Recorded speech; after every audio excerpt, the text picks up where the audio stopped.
Bonjour, écoutez, c'est parti pour 8 nouvelles postures avec voilà, des indications détaillées. Ces vidéos ont en fait pour objet, notamment pour mes élèves, d'avoir des explications un peu plus détaillées que ce que je peux donner en cours, sinon ce serait un petit peu long de rester dans les postures.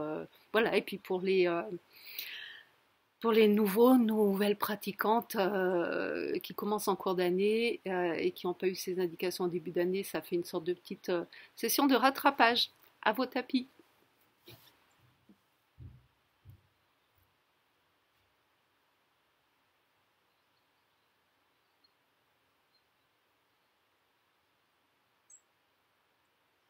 Samastiti, posture debout pour Vishuddhi Chakra, Utkatasana, l'arbre assis. Vous êtes à l'avant de votre tapis, la connexion des gros orteils, l'écart suffisant entre les chevilles pour avoir les tranchants des pieds parallèles entre eux. Sur l'inspiration, lève les mains jointes au-dessus de la tête. Expire, descends les épaules, écarte-les des oreilles. Inspire, regarde entre les pouces. Expire, on va descendre en décambrant le bas du dos. On décambre le bas du dos en rentrant un petit peu le coccyx vers le bas et vers l'avant. Ce petit mouvement-là, vers le bas et l'avant, le coccyx s'enroule en direction du pubis, mais le pubis n'explose pas vers l'avant, il reste engagé lui aussi vers le coccyx.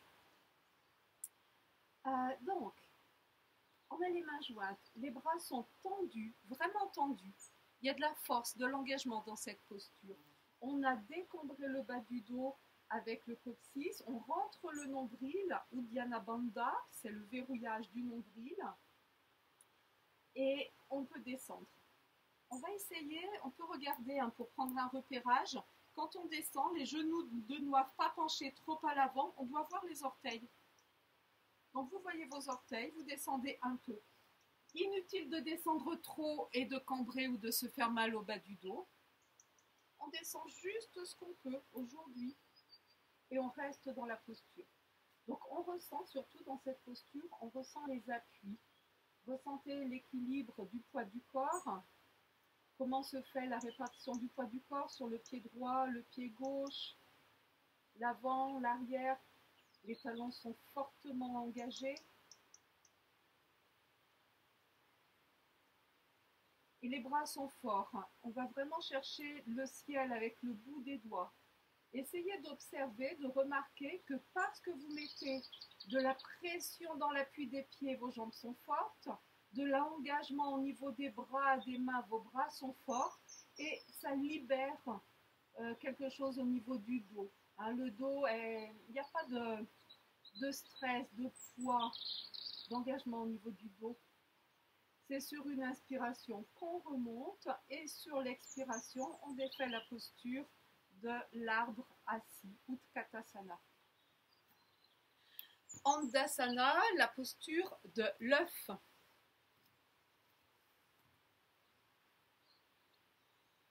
L'inspire, main jointe, expire. Vous allez coller vos coudes et donc vos avant-bras, descendre avec toujours ce petit mouvement d'enroulement du coccyx pour poser les coudes sur les genoux. Prenez un bon appui des coudes sur les genoux, mais ne restez pas sur cet appui. Le poids du corps ne doit pas être porté par cet appui des coudes sur les genoux.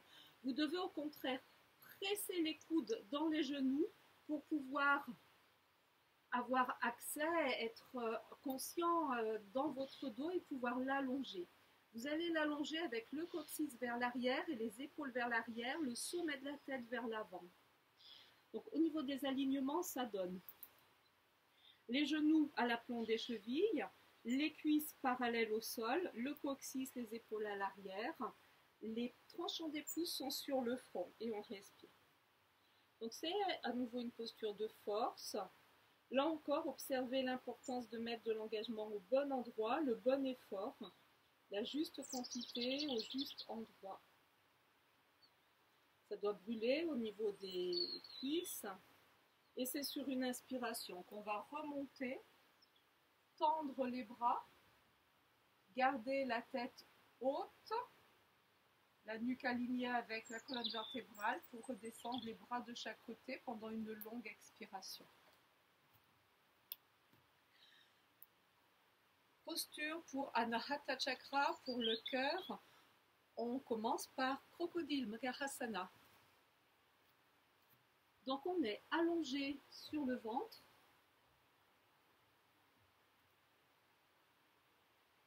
Menton au milieu du tapis, sur la ligne médiane. On va écarter les jambes de manière à positionner les pieds à l'extérieur du tapis. Et vous roulez les jambes, les cuisses. Vous pouvez vous aider de la main en rotation externe pour venir plaquer l'intérieur de la cuisse contre le sol et l'intérieur du pied, le tranchant interne du pied contre le sol. Ceci des deux côtés, bien sûr. Mettez-vous en appui sur vos avant-bras et grâce à cet appui, étirez le ventre vers l'avant du tapis. Allongez la poitrine. Venez vous poser le plus à l'avant possible du tapis. Maintenant, placez vos mains sur les épaules. Vos bras sont croisés, les mains sont vraiment sur les épaules. Et marchez avec les coudes le plus possible à l'avant du tapis. Observez comme la poitrine se plaque dans le sol, à l'ouverture du cœur, à la Hatha. Détendez les jambes au maximum. Relâchez-les vraiment au niveau des pieds, des mollets, des cuisses. Relâchez les fessiers, relâchez le dos, les bras, les traits du visage. Tout est relâché dans cette posture. C'est une posture d'observation, du souffle, posture de récupération. C'est l'occasion de sentir comme le ventre se gonfle à l'inspire. Vous prenez l'énergie de la terre et vous pouvez observer comme la poitrine s'enfonce un peu plus dans le sol à l'expire. Et vous pouvez relâcher avec le cœur tout ce dont vous n'avez plus besoin. Laissez aller. L'inspire nourrit et l'expire relâche. Le regard, la tête est bien dans l'axe de la colonne vertébrale. On a tendance à la mettre sur un côté. Trouvez l'axe. Et placez le regard droit devant à l'horizontale. Veillez à ce que vos épaules soient bien éloignées des oreilles, sur les côtés et à l'arrière. Et puis on va redresser un peu le buste, on s'aide des coudes et on vient placer un coude puis l'autre sous les épaules. On forme une coupe avec les mains, les deux poignets se rejoignent et on va venir poser la mâchoire inférieure dans cette coupe. Les épaules ont tendance à revenir vers l'avant, alors on les roule encore plus vers l'arrière. On observe comment ça aide à la rotation externe des cuisses.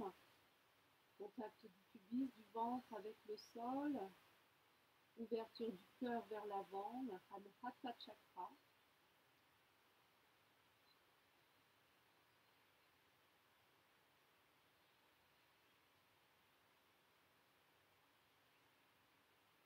Et on relâche la posture du crocodile, les mains de chaque côté des épaules, les jambes jointes, le menton sur la ligne médiane du tapis. Allongez les pointes des pieds vers l'arrière, veillez à bien aligner vos orteils, vous êtes sur la ligne médiane du tapis. Tous les orteils touchent le sol. Vous allez placer les mains de chaque côté des épaules et serrer les coudes, c'est la position de départ pour Sarpasana, le serpent. Pour le serpent, sur l'inspire, levez d'abord un peu la poitrine, expirez sur place, et puis prenez une prochaine inspire pour lever les bras. Donc vous voyez que les mains, les coudes sont à hauteur des épaules, et vous respirez ici.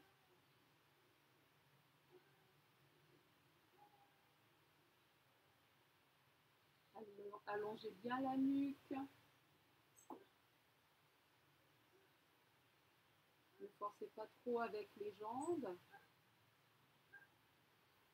Avec la prochaine expiration, on va pivoter avec la taille du côté droit. et revenir au milieu avec l'expire. Pardon, c'est l'expire côté gauche et revenir avec l'inspire.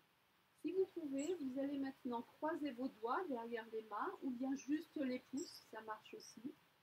Si vous avez les doigts croisés, vous essayez de serrer les poignets. Si vous avez les poignets serrés, vous ouvrez les pouces. Et sur une inspiration, on essaye de monter le plus haut possible, comme si quelqu'un vous tirait par les épaules vers l'arrière. Et on repose. On relâche, posez une joue au sol et détendez tout le corps.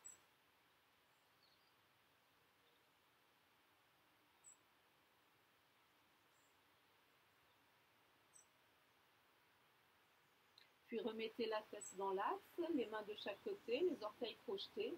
Pressez avec les mains pour revenir les genoux à l'avant du tapis.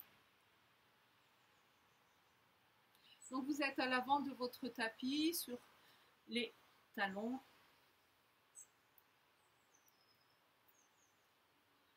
Bon, je vous laisse observer ce magnifique ciel bleu et puis revenez à votre pratique, à ce travail de compréhension un peu plus détaillé des postures.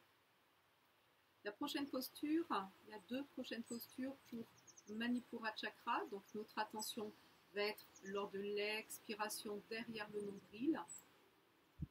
Et on commence par Supta Vajrasana, c'est-à-dire l'éclair allongé. Je vais vous donner 2 voire 3 options.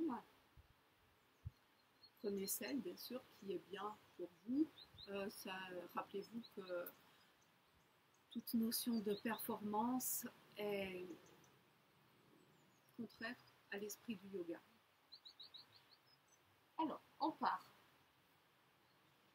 Assis sur les talons, on vérifie d'avoir une pliure saine du genou, toujours en écartant un petit peu par les ménisques internes et un bel alignement des orteils à l'arrière. On va placer les mains derrière le dos avec les pointes des doigts vers l'avant. Vous avez les genoux collés entre eux et collés au sol. Vous allez sur une inspiration avec le menton rentré, ouvrir la poitrine vers le haut. Grandissez, grandissez vers le haut, une belle ouverture de poitrine. Et sur l'expiration, votre attention au sommet de la tête. Avec le sommet de la tête, vous amenez loin vers l'arrière pour étirer la nuque. Vous étirez la nuque d'abord à l'arrière, puis vous relâchez. Pour remonter, on vient un peu sur la pointe des doigts, à droite, à gauche, et on inspire.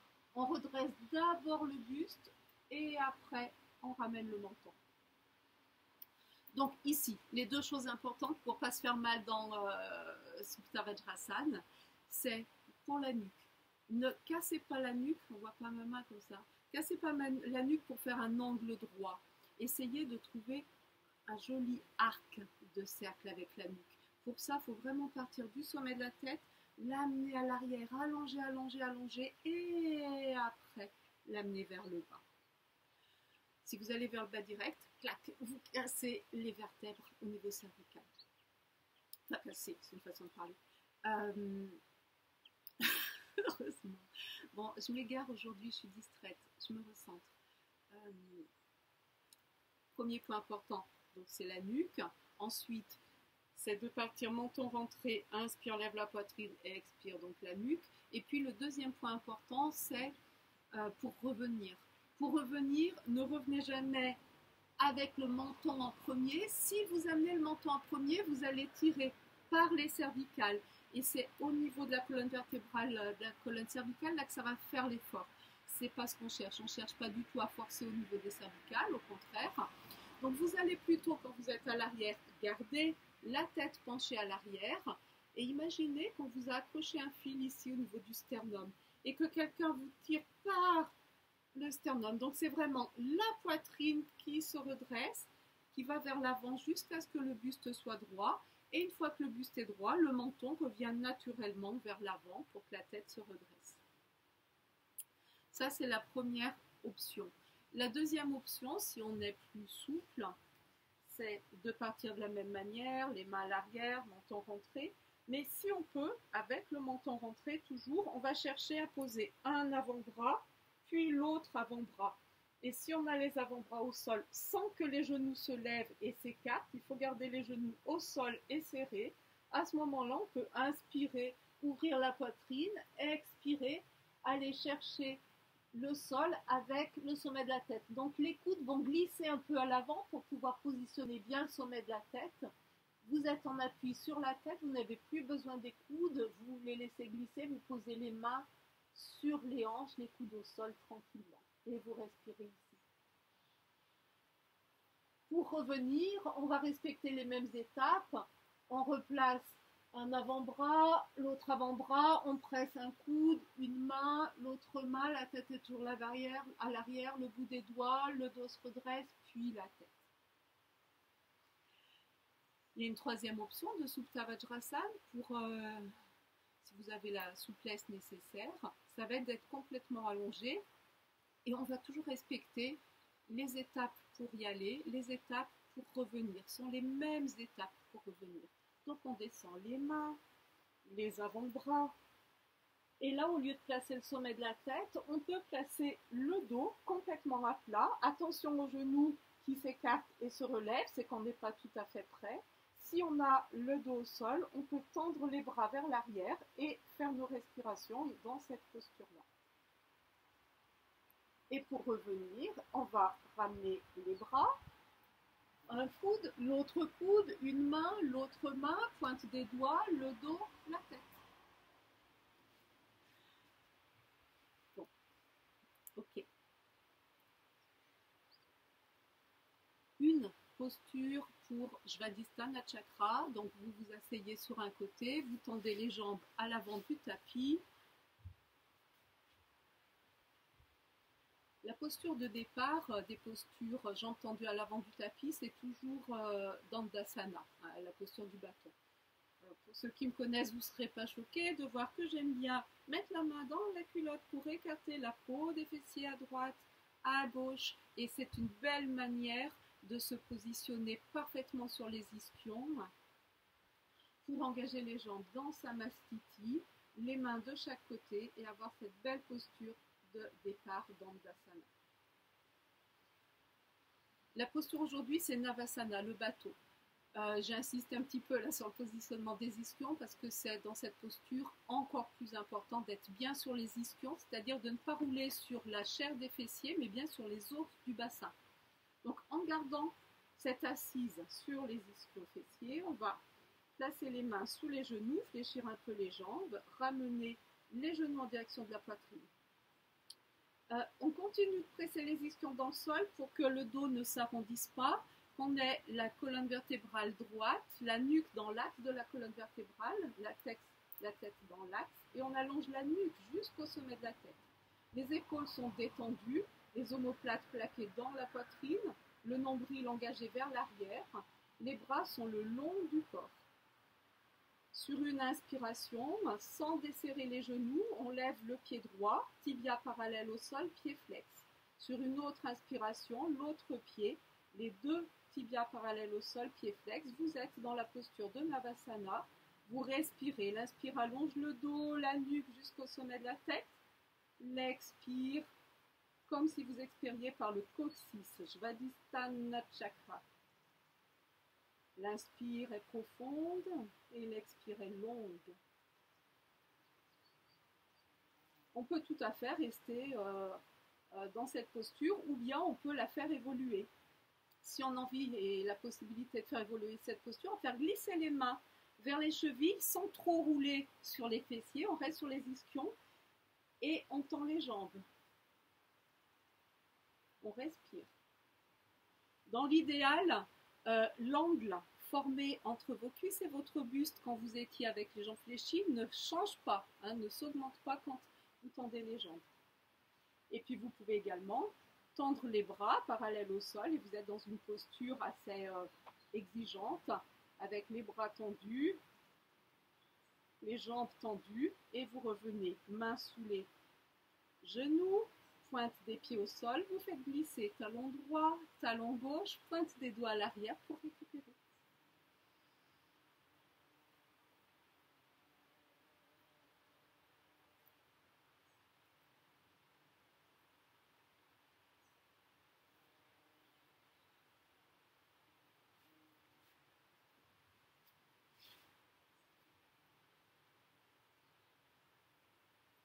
j'ai oublié une posture pour Manipura Chakra. Mince.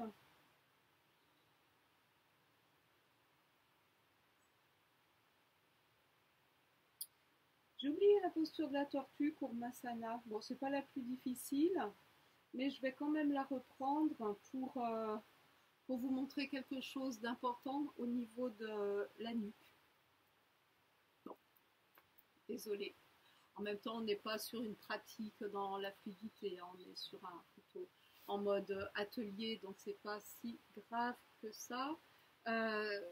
Donc, posture avant de faire Supta Vajrasana, posture pour le cœur, Anahata Chakra, on commence par Kurmasana. Pour Kurmasana, donc vous êtes les genoux à l'avant du tapis.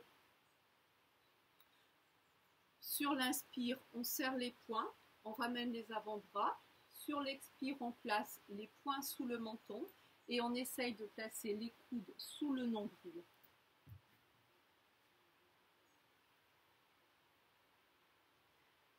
La posture finale, c'est de poser le front au sol tout en gardant les fesses contre les talons. Si c'est trop tôt, vous pouvez placer une brique, un coussin. Si c'est une brique, c'est bien, vous pouvez la mettre sur la hauteur et puis après sur la tranche et puis ensuite à plat, vous pouvez comme ça ainsi observer la progression dans votre posture. Et si les fesses sont encore levées, travaillez un petit peu. Ramenez les fesses, un peu la tête, un peu les fesses, un peu la tête, le coccyx, la tête, le coccyx, la tête.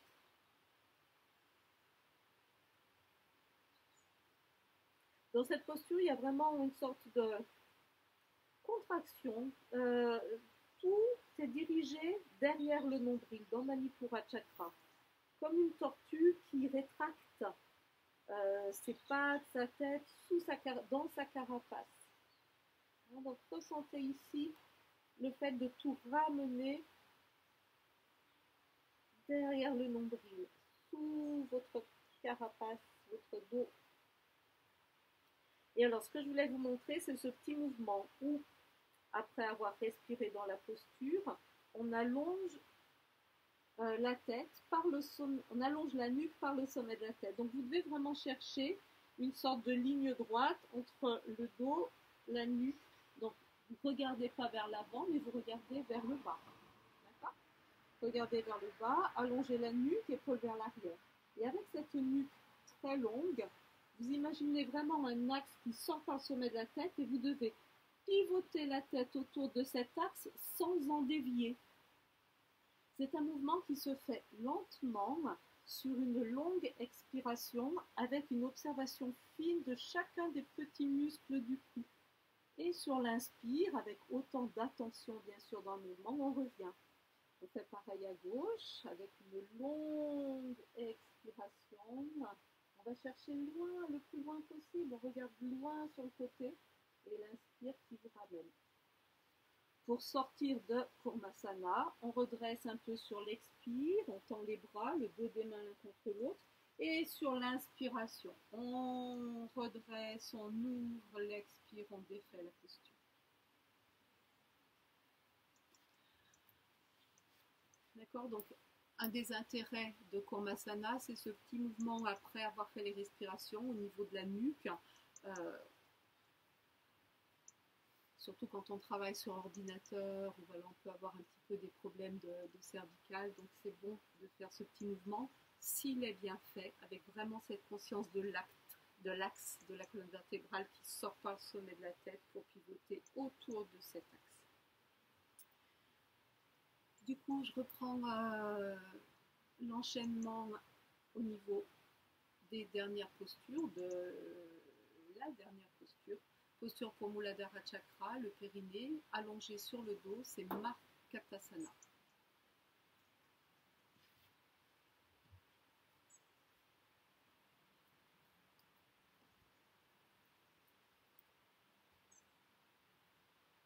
Allongé sur le dos, sur la ligne médiane du tapis, on peut avec les jambes fléchies soulever un peu le bassin et avec les mains guider la peau des fessiers en direction des talons pour plaquer le bas du dos contre le sol.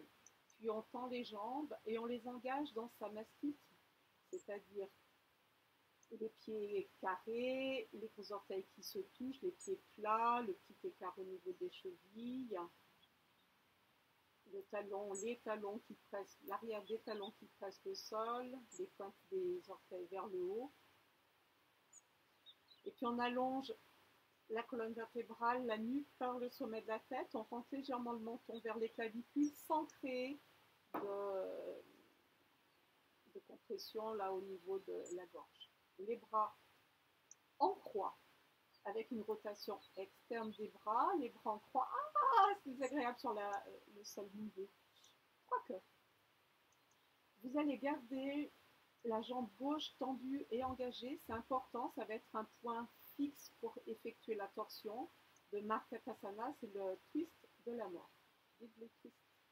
On fléchit la jambe, on écarte les orteils, on presse avec les orteils du pied droit, on soulève tout le corps et on pivote pour venir placer le flanc gauche sur la ligne médiane du tapis. Donc il y a un petit mouvement de la fesse qui revient vers le milieu du tapis pour être bien aligné.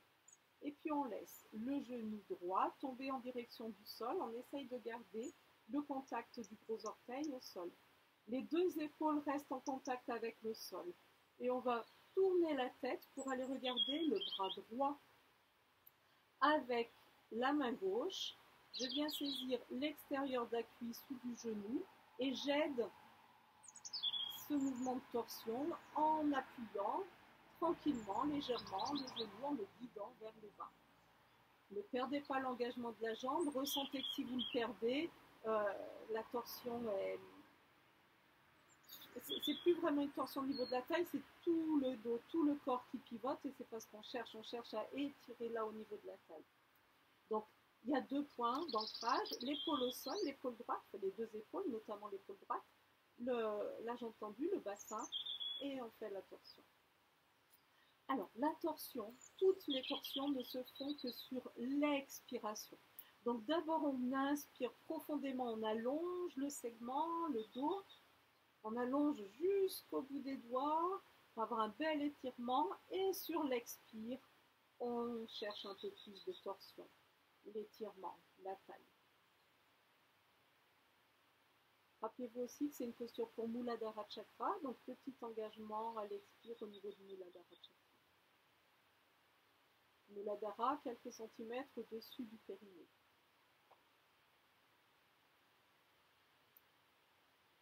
Vous pouvez rester très longtemps dans cette posture.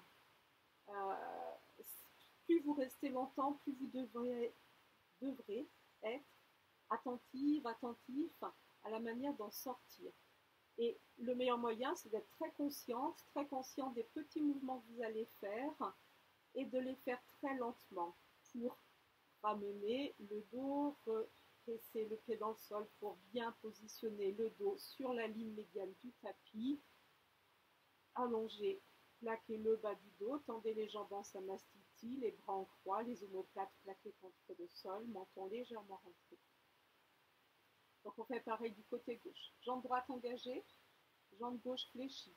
Sur la base des orteils, presse le sol, soulève le bassin, bien placer le flanc droit sur la ligne médiane et on laisse partir le genou vers le sol.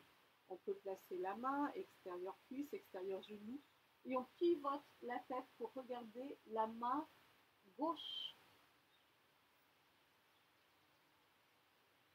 L'inspiration, on allonge la colonne vertébrale. L'expiration, on va un peu plus loin dans la torsion.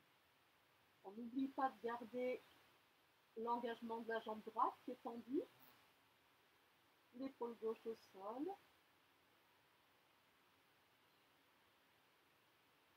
Et l'expiration aide la torsion.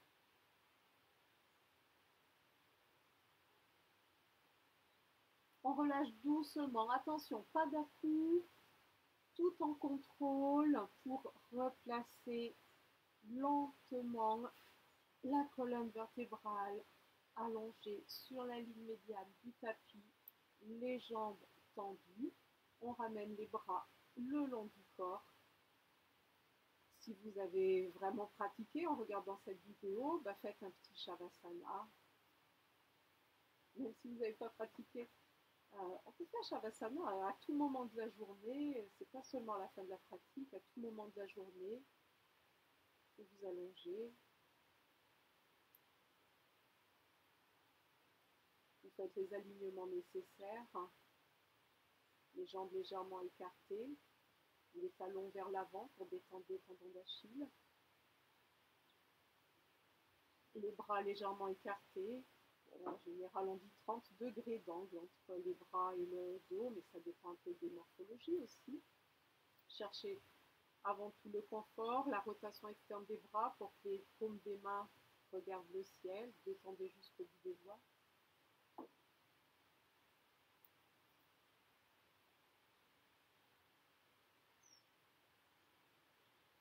Vous avez bien sûr rentré un peu le menton en allongeant la nuque par le sommet de la tête, toujours pour protéger les cervicales. Les détendre. Laissez tomber la mâchoire inférieure, les dents sont desserrées. Relâchez les traits du visage. Laissez tomber les yeux au fond de la tête. Et ne faites plus rien.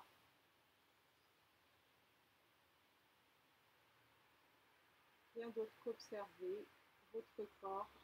Ressentez l'immobilité dans la posture.